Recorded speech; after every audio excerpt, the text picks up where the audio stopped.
You've probably had this moment. You hear yourself in a recording, a voice memo, a video, whatever, and there's an almost instant, involuntary reaction. That doesn't sound like me. Here's the strange part.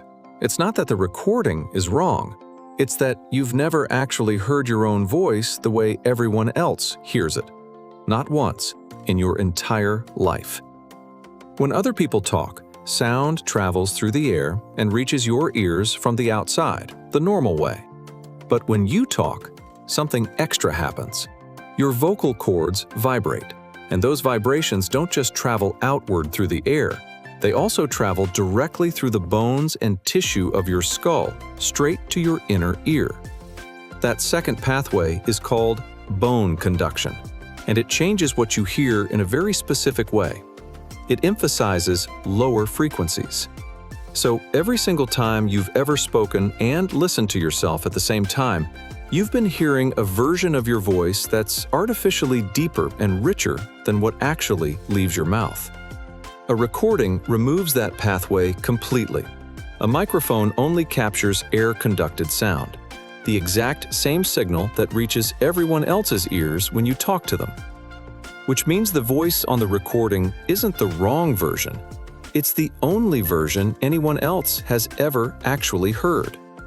You're the one person on the planet who's never heard your real voice until you hit play.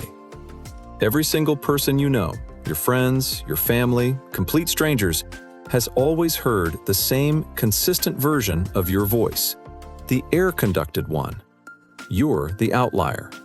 You've been hearing a slightly different mix this entire time, and nobody could ever tell you, because from the outside, there was nothing to compare it to. So why does the accurate version feel so unsettling? Mostly it comes down to unfamiliarity. Your brain has spent your entire life building a model of what you sound like, based on decades of that bone-conducted, artificially deepened signal. When the recording contradicts that model, your brain doesn't process it as neutral information. It registers it as wrong. The same way any sudden mismatch between expectation and reality tends to feel uncomfortable, even when nothing has actually changed except your access to accurate information. Interestingly, that discomfort tends to fade with repeated exposure. People who work with recorded audio regularly, podcasters, broadcasters, voice actors, often describe the same cringe reaction early on that mostly disappears after enough repeated listening. Their brain simply updates the internal model to match reality, given enough time and evidence. This is a real enough phenomenon that entire professions have had to train around it.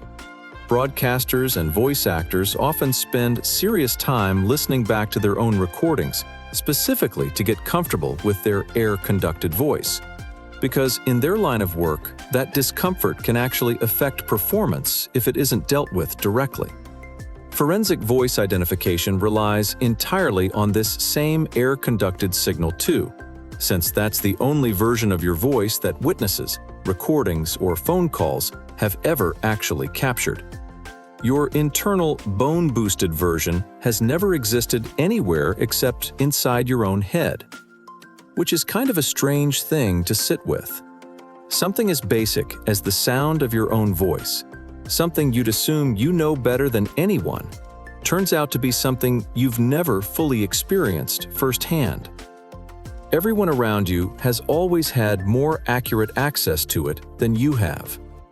It's a small reminder that a surprising amount of what feels like solid, obvious reality is actually just the one specific version your own body happens to be wired to notice.